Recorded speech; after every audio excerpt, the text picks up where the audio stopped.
And you can then turn around and point to the area you came out of and say, if I went through that dark tunnel, if I went through that bad time, if I went through those broken moments, so can you. What you find is that when you lose things, when you've lost something, that if you can hold on to your mindset, the same hunger you had to get out, if you can maintain that same grind, that same passion when you come out of it, you'll find that you can fill your life with skills and will and power that can last you generations.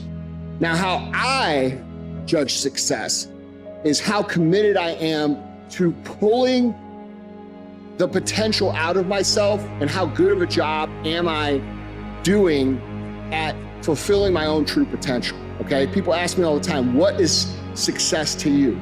Success to me is the commitment to the pursuit of your own true potential. It's self-actualization.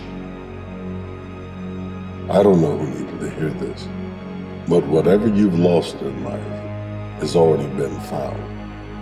You found that you didn't need material things to survive.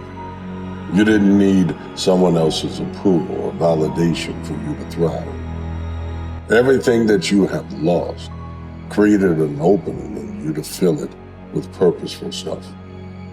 Find out what you're really made of, to find out what you really can do if you don't have the crutches or someone else to give you anything. If you have to get up and go earn it yourself, if you have to battle and scratch and crawl and climb your way up the ladder instead of being handed the ladder, you found that everything you can lose in life can always be found. Some of us, we so loyal to other people that we ain't loyal to ourselves. You loyal to the promises you made to other people, but you can't be loyal to the promises that you made to yourself. Because you gotta take care of you first. And that's not selfish. That's becoming self-aware. But some of us, what we have done, we have ignored the loyalty to ourselves. We have ignored the loyalty to our principles. We have ignored the loyalty to the standards that we set. We ignore all that and we give our loyalty to other people that don't deserve it, to other things that don't deserve it, to the wrong things in our life. And we wonder why we feel so much wrong inside of our heart. We all have weaknesses. We all have shortfalls. No one was born perfect, but we can still overcome. We can overcome our natal defects through unremitting effort and practice. If it's hard, why do people do it? You ask people who do things, people who climb mountains just for the sake of it. Nobody paying them to do it, just do it. I'm gonna swim the Atlantic Channel. Why? People who go after that stuff, what makes it worth it? It's gotta be your passion. You gotta love it, it's gotta be what you are supposed to do. You wanna sing, and even though they won't invite you to Carnegie Hall, you're gonna sing to anybody that listens to you, including singing to yourself. You gotta write, even if no one published your book, write, because that was given to you to do. You do what it is you're supposed to. You're supposed to build something, you're supposed to create something. I don't know how to do it, learn. Do whatever is required. It's you, it's on you, you gotta make that happen. Nobody's gonna bring it to you on a silver platter and say, here's your dream manifested. No, it's hard, yes, it's hard. It's difficult, yes, right, and it's worth it. You see, the good news is that we can always become more by working to develop ourselves. So the first process of making this your decade, you've got to begin to take a look at your life and look at where are you right now? What are your strengths? What are your weaknesses? What gives your life a sense of fulfillment, a sense of joy?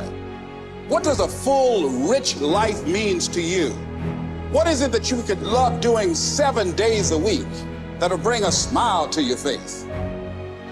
Think about that. When that alarm clock goes off at 4 or 5 in the morning, your mind says no. You just say, it's just what we do. It's what we do now. Because to get to where you want to go, the amount of pain involved, the amount of mental pain, of how many times you're gonna have to do something that you don't want to do to get to where you want to go.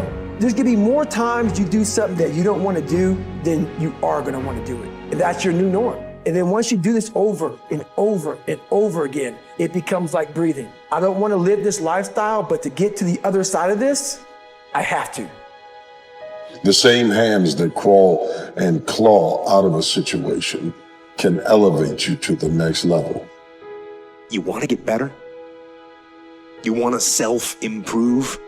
Stop looking for a shortcut and go find your alarm clock and find your discipline and find your guts and your passion and your drive and find your will. And then you will find your freedom.